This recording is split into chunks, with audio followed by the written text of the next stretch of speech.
I absolutely cannot ignore the prices of gas and the whole situation here in the United States. I just can't.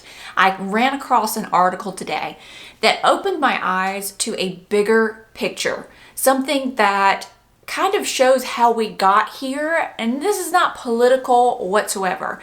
And I don't want to get into the political side of it. I want to keep everything as happy as we can here on this channel. But I want to talk a little bit about how history has shaped the United States into how independent or dependent, more like this is the right word, we are on gasoline and vehicles. And if you would like for the prices at the gas pump to go back down, make sure you click on that like button. Okay, I ran across this article this morning and I knew immediately that I wanted to talk about it because it really did open my eyes up to something. And it was on The Guardian. I found it through MSN.com, but it's from The Guardian. It says, "I can't move my car. Americans struggle as vehicle expenses rise." And this was written by Adam Gabbett, and I think it was just published. But it was so interesting, and it really gives you a perspective on how we got here that I mean, for me at least, I hadn't thought of before. Okay, so it starts off with this, it's really kind of a sad story, and my heart breaks for this guy. It says, "At the Lehigh Valley Mall on the outskirts of Allentown, Pennsylvania, Tony Saba is already feeling the impact of the rising cost of gas. The price is going up to HE double hockey sticks," is what he says. "He cannot move like before. My car is in my garage. I can't move it because I have no money." Saba is a 70-year-old retiree. He used to drive to the mall. He doesn't go in any of the shops or restaurants. He just likes to sit in the comfy armchairs and chat with his friends. Now, I know a ton of people, retirees especially, that go to the mall just to get some exercise, to be able to walk around during, when it's cold weather, just to be able to go and sit and people watch. And now this guy can't get there, so he's stuck at home. And I feel like a lot of us are going to be more stuck at home, which in turn is also not good for the economy, right? So things are taking a nosedive with this whole situation. The article continues, "Now that his car is out of commission, he still wanted to come to the mall, but the bus takes too long and is too expensive. So he called a friend who picked him up." Thank goodness he has friends. So that's just something we're going to have to think about. I couldn't ignore this. I try to keep things happy on my channel as much as possible because I don't believe in causing fear. I don't believe in feeding into fear. I do not like watching the news. That's why, please, if you feel the need, do not post anything political about this gas prices, because it's not going to, I'm not going to keep it there because that is not where we need to stay. We need to stay in a higher kind of frequency, a higher attitude about this and not give in to the fear of it. That being said, that doesn't mean we stick our heads in the sand.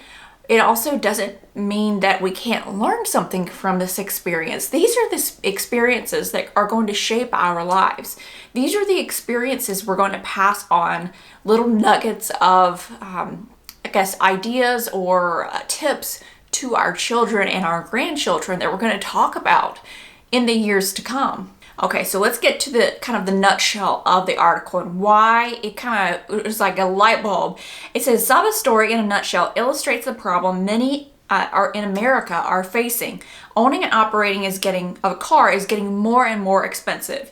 And it says because of oil prices, but that's also the last 2 years. You cannot negotiate, not that I've seen or have heard, a new car price. You used to be able to go and sit in a dealership for 4, 5, 6 hours to negotiate a vehicle price. Now, you either take it at the price they have it listed or you don't get it, the next person does. I've heard this firsthand from people who have purchased new cars. That's the same thing with used cars. Used car values never went up, never. Cars value sunk to like super, super low. It doesn't mean that cars still aren't depreciating values, but people can get so much more money for their used cars now. My husband even said we have it's a 20 something, it's like 10 years old Honda Accord. It's got 160,000 miles on it. He goes, we could sell that. I said, well, what are we going to buy in place of it for you to drive? It just doesn't make any sense. It says that this with the current situations, and again, I'm not going to go into the things happening in the world. I'm not going to.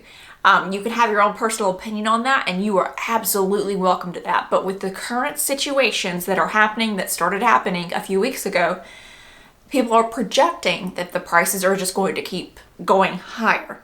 But the U.S.'s largely ineffective public transport means Americans have little choice but to use their cars. And in the majority of the U.S., Americans need their vehicles to work, shop, study, and survive. So how did we get there? That was the thing about this article that I really thought was intriguing. I love looking back at the past and learning from the past. And also, before I continue, I don't ever read all of these articles. I highlight portions from it. I would really encourage you to click the link down in the description box and check it out for yourself. That way you can read through it in its entirety. Again, it is somebody's opinion, and this is my opinion, so you're gonna have your opinion on it, and that's absolutely perfectly fine, but definitely check it out. So apparently, the reliance on vehicles and where that started goes back decades, so way before us.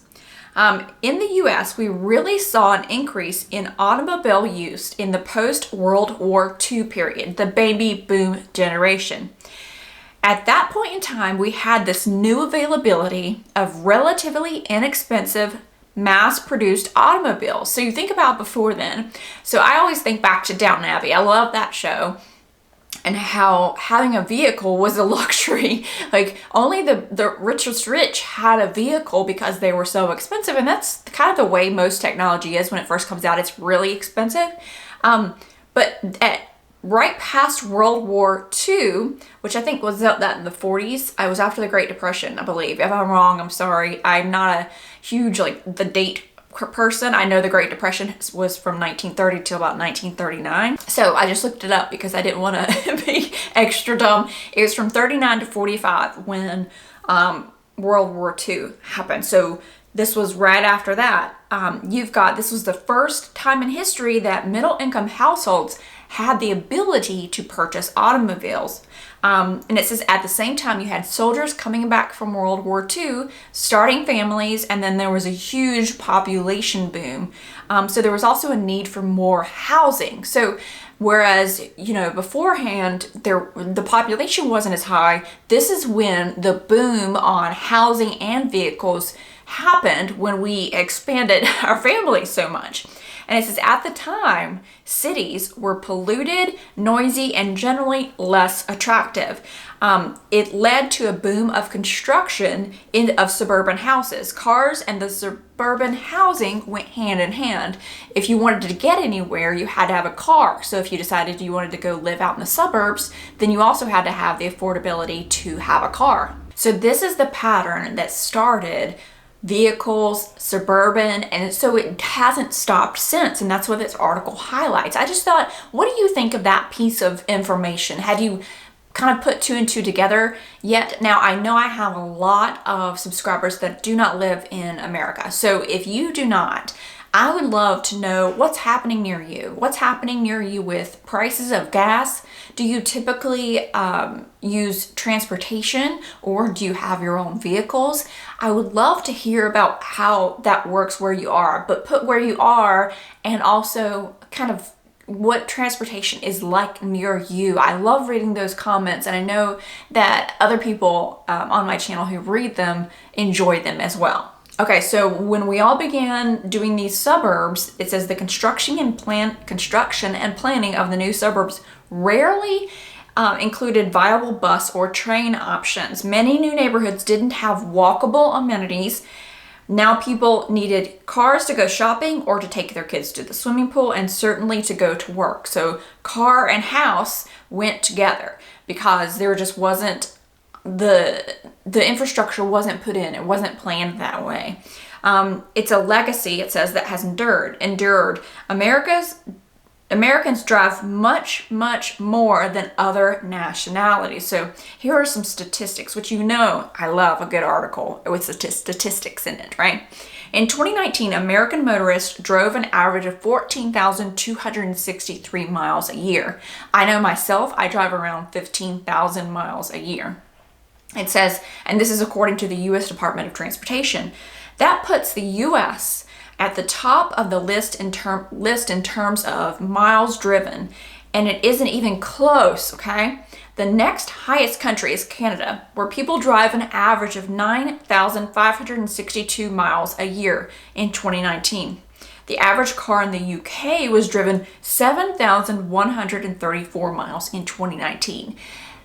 Half, basically half of what we drive here in America. So it says Americans' reliance on cars and the current increase in gas prices will disproportionately affect those already struggling. So as I've been going around this weekend, and this is something I've just been noticing, all these places are hiring, right? So let's say like even Aldi today, right? I went and it says we're hiring $15.50 per hour. And I just sat there and I thought that somebody would have to work 1 hour just to put 3 gallons worth of gas in their car. 3 gallons, which let's say they got 20 miles a gallon, 60 miles, right? After taxes with the $15.50 per hour. And not just talking about housing and your basic needs. It's just not matching up. And in 2008, so the gas prices are higher than they have been since 2008. And I can't remember seeing them increase so quickly. Like in the last 2 weeks, it went from $3.89 to $3.99, and I'm in the Carolinas, so on the East Coast. And then it was like $4, $4.12, $4.29 this weekend. So I'm just looking at these jobs. It is absolutely going to disproportionately affect those people not in a good financial state or already struggling, or, that I remember in high school with gas being like $1. And I remember my friend her and her family struggled financially. And I remember her putting like $4 worth of gas, going and paying $4 and putting $4 worth of gas in her tank because she could not afford to fill it up. We take filling up our gas tanks for granted. We have the ability, a lot of us do, the ability to do so. And this is where this channel and what we're talking about here, about being more mindful and more intentional about our spending and not so, just loose goose, let our money go wherever, so that when situations like this do arise, we are in a good situation and hopefully in such a good situation that we can help out those people who are struggling. So when we talk about like a commute, right? Again, there's more in this article, so check it out. It says that for a lot of people, their commute is the most miserable part of the day. For me, it is not. It is a time that I am alone. I can zone out because you are, you're subconsciously driving, and I can either listen to music to let my soul dance, or I can listen to an audiobook or a podcast to learn something, to open up my mind and expand it. That doesn't bother me, but there are a lot of people. Now, the good thing is I drive back roads, so really country roads to get to my office. So it's actually great because I don't sit in traffic. That is probably where the biggest frustrations are when you're sitting in traffic. You're not actively going anywhere. You're bumper to bumper because, Joe over here doesn't know how to drive in the rain, and it was just one drop.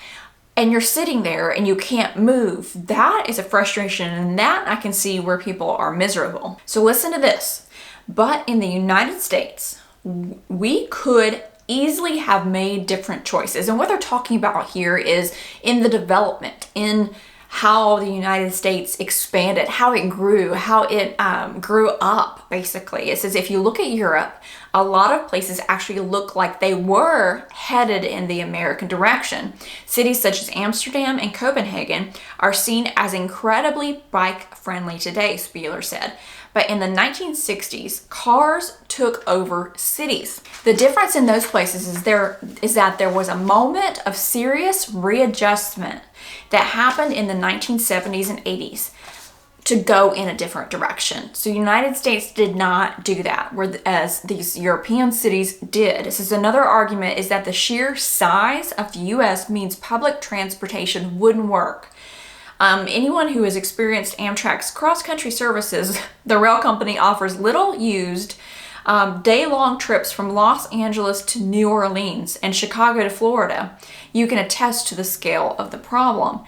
So because of how vast we are, the terrain, maybe it never would have worked. That's a good argument, but it's interesting to see how other countries, smaller countries, yes, were also headed in that direction and pivoted their mindset.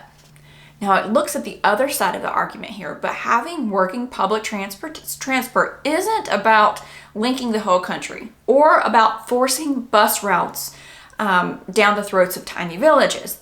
There are some places where owning a car really is the right answer, such as a rancher in Wyoming really should own a car or a pickup. Most people are not ranchers in Wyoming, however. There are more than 50 cities in the US that have a metropolitan population of more than 1 million people, according to the 2020 census. Now, anybody who has gone to a city or lives near a city, do you not still see a ton of cars? The people in the cities still do not want to do public transportation. Now, I'm not saying everybody. There are a lot of people who use public transportation. Or you got to look at it on this end. This is another argument that this article doesn't talk about. The affordability to live in a city. The cost is astronomically different and more than living further out in a suburb. So that is a completely different argument. So yeah, you could live in the city, but and use public transportation, but which one's more expensive? Living further out and using a car, or living in the city and walking places? It's a give or a take, because you're gonna, and again, I've been in and around the real estate industry for over 15 years now. So I've seen it all, and what happens is you've got the city and then you've got the suburb, and then that suburb starts getting populated with little cities here and here, and then you're going further out and further out. So, but basically, so does the affordability. The most expensive, less expensive, but now it's getting more expensive, and so is the middle, more expensive. You go further out. So the article doesn't talk about that side of this argument. So this article's kind of direction is about eliminating the need for a car. And I don't know that that's a solution, or that's how it's going to go. I don't know. I can't predict that. But it talks about many of the people who live in those areas, like the cities, live in homes in the suburban sprawl, so around that city, rather than in the city itself. However, to successfully implement a shift away from cars, some believe there has to be a shift in the very way we live by moving people back towards the center of the cities. The problem is housing. There isn't housing. How are we going to move people back to the cities if there's not availability for housing or people who can afford the housing? It's just not an argument to me. It says, with gas prices unlikely to fall anytime soon, a shift away from America's car dependency and a serious investment in public transport would not just benefit the environment, but also millions of Americans who are struggling financially. Again, though, think about this other side of the argument. And that's the thing about articles like this, is they really make you start thinking about different sides. And I want to encourage everybody to, rather than think one way and to be completely closed off to absolutely any other opinion, the person that you go up to and you say something to them and they're like, no, the reason this is happening is because of this. That's exactly what it is. But that's just a little bit of something that was subliminally put in their brain. And because you think differently and they don't want to believe differently, then you are wrong. And you do not know what's going on. And you are not paying attention. And you are not smart. I would encourage you to, rather than speaking, listen. When somebody says something, rather than responding immediately, sit and think about this argument. That's the same thing with this article. There's so much more meat and things behind it. It's not just this easy. So in that same loop, all right, if we think about public transportation and investing more in public transportation, how much is that going to cost? Who pays for that? The taxpayer. So yes, if you're not gotten one way, you're gotten another. Yeah, that would certainly help with transportation, but would it really help the struggling family? Because the taxes would go up. If you're living around a city and they've put any sort of infrastructure in as far as transportation, you've probably voted on one of those tax packages to pay for that. And then they end up going over budget anyway and taking it from somebody else or somewhere else and then raising the taxes the following year. So the article ends and it says an improvement in transport would mean people could get to work quicker or take their children out for the day. The only thing I think would work and be fantastic, and if you've lived near them, have you seen those like supersonic speed trains? Yeah, that would be fantastic, right? If it could get you places. Or if we could, what is it, I Dream of Jeannie, or no, where she, move our little nose and get wherever we needed to go. And it ends talking about Tony Sapa, who says if public transportation was easier or obviously less expensive for him, it would simply be easier for him to get to the Lehigh Valley Mall. I used to come here every day. I would call a friend and say, "Meet me in the mall," he said. "I like it here. It's social. It's a nice life." So again, please down below, let me know your thoughts. Keep them nice. Try to not, point fingers at, in political ways or any of that. Let me know your thoughts. Let me know what you think solutions might be. How are you navigating this cost increase at the pump? I would love to know. If you enjoyed this video, make sure you give it a thumbs up and don't forget to subscribe to my channel. I would love to have you back for more videos.